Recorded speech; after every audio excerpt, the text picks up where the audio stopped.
Ford knew its F-150 Lightning electric pickup truck would be one of history's most significant vehicles, and it didn't miss.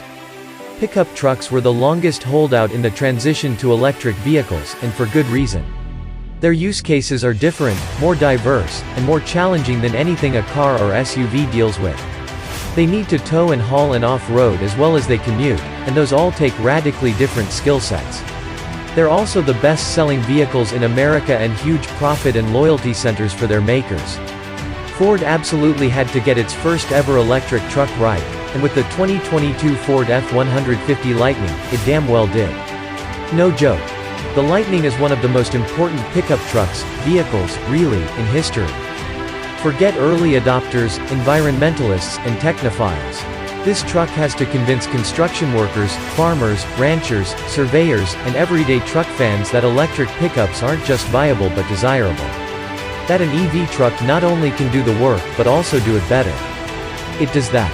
To get to brass tacks, the Lightning is the best driving, best riding, and best handling F-150 you can buy.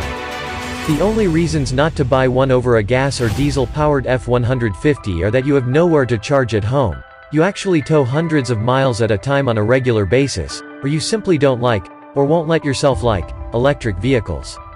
All other reasons are invalid. It's worth noting how well Ford did with what it had, though. The Lightning is bigger than the Rivian R1T but weighs less and goes just as far on a comparable battery pack. Moreover, Ford made minimal aerodynamic changes to the F-150 body, opting to keep the truck as familiar looking and as functional as possible. The 5.5-foot bed is functionally the same as the one available on other F-150 Super Cruise and accepts all the same aftermarket accessories. The front trunk storage area is massive and easy to load, and the cheap-looking chunk of shiny gray plastic that stands in for a grille is a small price to pay for that functionality. Same for the milk glass light bar, you can never be sure is actually on during the day. Getting back to practicalities, thanks to its fully independent suspension, near-ideal weight balance, and low center of gravity all inherent to it being an EV, the Lightning is without question the best riding and handling F-150 you can buy. We wouldn't go as far as to call the Lightning sporty, but its steering is sharper and its composure vastly superior to a combustion-powered F-Series trucks. Not that you can't have fun with the Lightning. If you want to turn off traction and stability control and go spin a few donuts, go for it. The computer will let you get good and sideways, though it will step in if it thinks the truck is in danger of rolling over, just like in a combustion-powered model. The ride is a bit more complicated. On most surfaces, the Lightning rides great.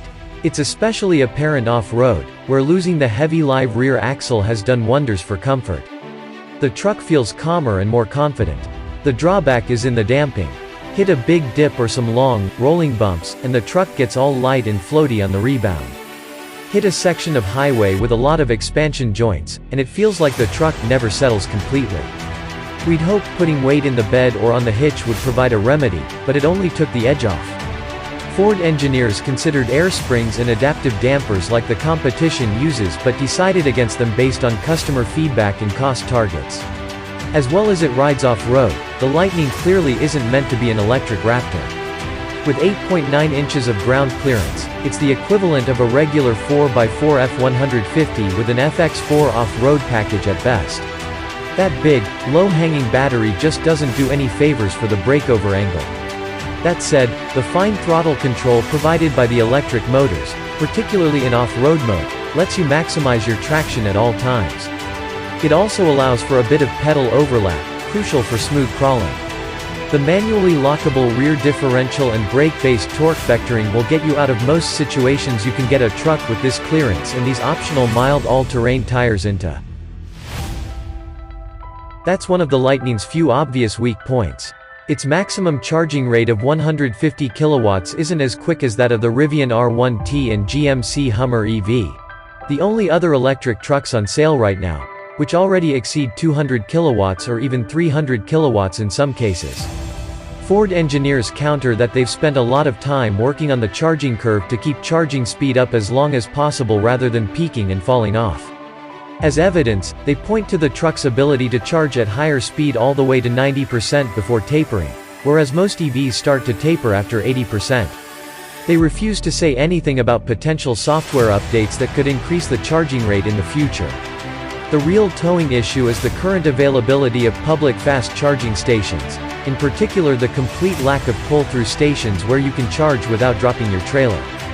That's an infrastructure problem that's being addressed by both private companies and government action, but the growing pains will continue until all the planned chargers are actually built. You certainly can't complain about the power. Even the base truck with the small battery makes 452 horsepower and 775 pound-feet of torque, making it the most powerful F-150 short of the big battery model, and it cooks. Ford estimates a mid-5-second sprint to 60 miles per hour, and that feels conservative behind the wheel. It's already as quick as the quickest combustion-powered F-150, and there's no waiting on engines to rev-run, turbos to spool, or gears to be swapped. You put your foot down at any time, and it leaps forward. And that 580 HP, big battery bruiser? Ford says mid-4s to 60, but it also feels quicker than its estimate. Drop the hammer, and it'll even torque steer ever so slightly, especially if you have weight in the bed or on the hitch. In fact, put enough weight in the back, like the 1,500 pounds of plywood we hauled, 67% of maximum payload, and it'll chirp the front tires anytime you stand on the accelerator. Other than that, towing and hauling are non-events. Instantaneous maximum torque means the truck is ready to move any amount of weight immediately. From a stop or from a roll, it doesn't matter. We dragged 9,500 pounds of winemaking equipment, 500 pounds shy of the truck's maximum, around Texas Hill Country to be sure, and the Lightning barely noticed the weight. Yes, hitching a trailer basically cuts your range in half, but let's talk about that.